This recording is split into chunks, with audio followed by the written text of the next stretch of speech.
Hey, what is going on YouTube? Aaron here, back in the Yoshino and role-playing as a destroyer player, being AFK at the start of the game. No, we're just kidding. We are back, and this is an absolute clutch of a game. The clickbait is not lying. This game came down to the last second. We had this replay saved, and honestly, guys, I have so many good replays with you guys saved. This is just one of a few, but I wanted to showcase this because the end of the update is coming, and for those that are still undecided about the Yoshino, this game may help convince you one way or another. We're going to talk a little bit about strategy in this game, but also, more so the Yoshino. It's not my favorite ship, I'm going to be completely honest. I think I'd rather play the Azuma at tier 7 than this ship at legendary tier, but that doesn't mean it's bad in any regard. I just don't think it is as amazing as everyone is, a few of the other content creators are saying or claiming or writing, etc. We have seen some massive high damage games in this. I think like 310 or 320 or something like that. But we all know, because we watch my channel, that damage is not usually the best indicator of a ship. It can be, but it's just not the best way to go about things. Now, this game does highlight how useful the Yoshino can be and impactful, but I also do make a few mistakes.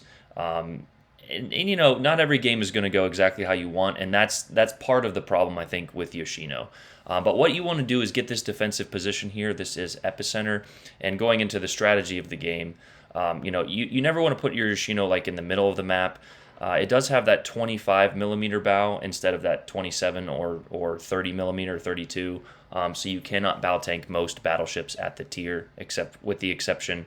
You cannot bow tank any of the battleships, but the the side plating of the Yoshino, which we went over in my first look video, is 30 millimeters. So if you do angle and kind of change the angle from bow tanking to about 15 to 30 degrees, you do have the option to bounce as we get a nice Citadel on the Colbert and finish him off with like 3,000 damage. So definitely a kill secure on that one. We do have a pushing Des Moines here, and this is actually one of the instances where we do hit a torpedo, which is nice. A good 16,000 damage there and a flood. And with the limited armor that most cruisers have, you will be getting max damage or close to with these torpedoes, and they can do up to 22,000 damage. Combined with how brutal the AP can be with 310 millimeter guns and the effectiveness that we all know IJ and HE can be as well, this ship is deadly. I'm not going to say it's not. I find it hard to get the best games out of it just with how quickly sometimes the games go. And how non-maneuverable the ship is. I mentioned that in my first look video, and it's evident here as well. The maneuverability is something that I told you guys I was going to run an agile build, and I think I still might do that. But with the torpedo angles that you have on this boat, and like I said, the sometimes the speed of the matches, you need to be able to position a little bit quicker, and I think that is where the Yoshino does not excel. Now we are a little bit broadside here. We're pushing back in, but we want to support our team. And like I said, this was a count-in with a lot of you guys. We had my guy Harsh in here, who's just a great player. We had Mike in our division, Mr. Flustick as well. I think Xflex as well. Just a bunch of people. It was a fun game, and we do have Ayub. So I'm trying to be a little more cautious, as sometimes during count-ins I get a little extra attention my way that is unwanted. And if you do sail broadside in this ship, you will absolutely pay for it. But as you can see, we are securing our side, and our side is secure, so we either need to reposition forward or move back. There's no sense in really staying in this position, so we're going to go ahead and push a little bit forward here and try and get some shots on this Kerfuffle, supporting Mr. Flu here. Now, we do have this Yamato. You can actually see he's behind us here on the mini-map, and he actually comes in very clutch at the end.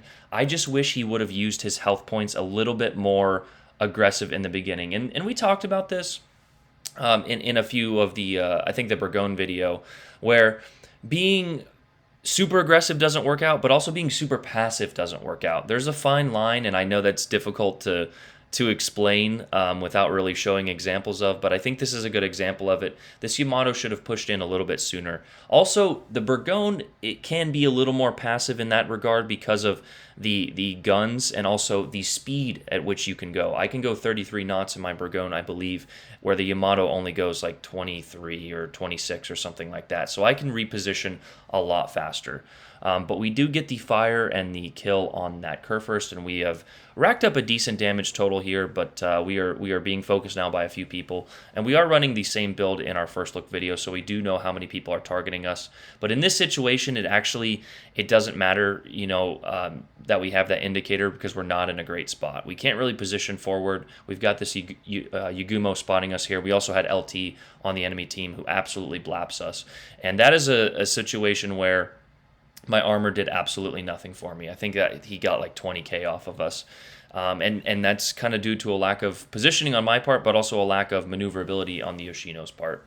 So the reason, I want to go a little off topic here, the reason that I don't hype up every single ship is because this ship, if you bought it outright, costs like $240. And it's not like the Des Moines or the Burgoon, in my opinion. It's not a ship that is going to be just blazing to the top of the leaderboard in a competitive game, in my opinion, in the average player's hands. And that's why I'm doing this review like this, or this, that's why I'm just letting you guys know my honest opinion of the ship. Now, if you guys can get it to work, if you can play that agile build or play whatever build you want, then that's on you. But we're opening the bottle of whiskey there on stream from the highlight and actually mispositioned here. I should have been a little bit more towards the island. We went forward here.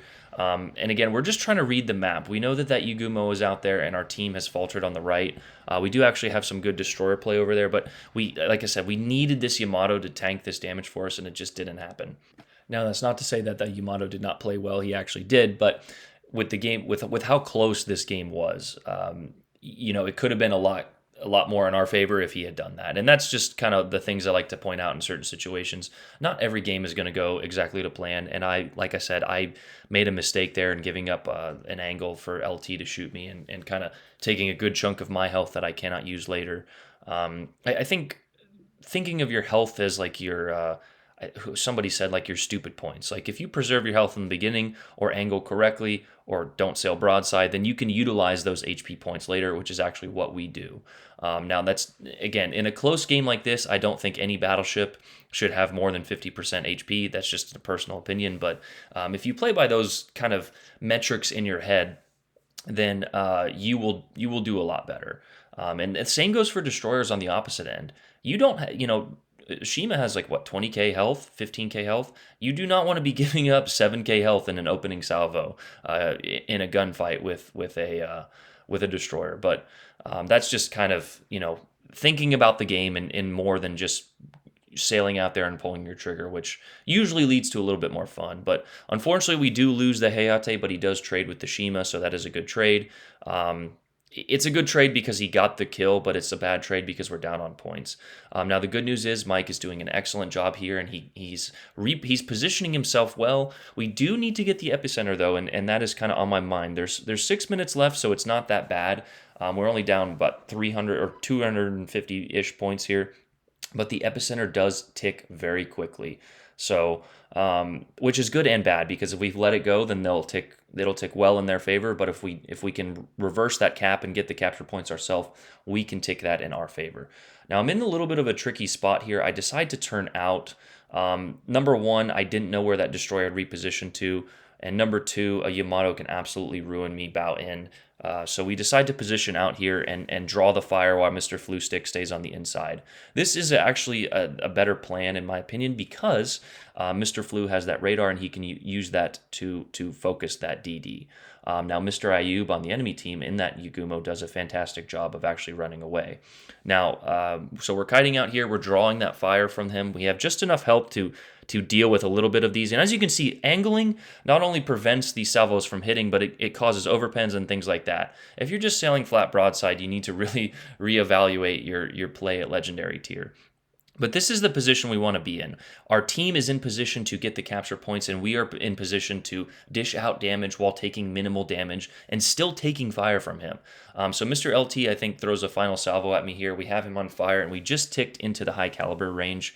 And I'm going to be honest, this high caliber to me is it's good because, we've done 30% of the damage to the enemy team, but it's also like, have we really done that much? I feel like I could have done maybe a little bit more in different ships, but variety is the spice of life, and playing the same two ships gets very boring.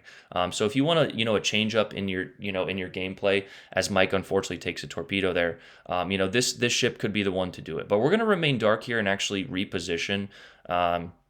Actually, I think I might shoot here on half of this turn just to try and get LT on a double fire, because he is will to rebuilding right now. And there ticks the Witherer, so a lot of our damage has come in the form of fires, but that is obviously the strength of the Yoshino. So if you're not utilizing that HE, you definitely want to do that. Now again, the AP absolutely smacks. I have gotten a few dev strikes on certain cruisers, but I have also gotten 9 overpens on a Mino. But a fantastic job to our team for focusing that guy, for focusing LT and removing his will to rebuild. But as you can see, the enemy is still up on points. They're almost up 350, I think, right now, if my math is close to correct. But we are moving into that zone. Mr. Flu has done a fantastic job, but he went a little bit too far behind that island, and Harsh does a good job on the enemy team to get him off of the board. That Stalingrad trying to slow down there is a pain in most people's butts. But now is the point where I think the health points for the from the Yamato came a little bit more clutch, as I would have had a few more here to deal with. But I'm trying to also protect Mike as he is working his way into the capture zone, because I know that Ayub did lose some health because we did have some good team shots on him, but he does have a lot of help and a lot more health than Mike at this point, because Mike took that torp. Now Mike is in a Kleber, and I'm feeling comfortable with Mike. Mike has improved his gameplay so much. He used to YOLO in there in his Wichita, and now he's doing very well. He's positioned excellent throughout this game.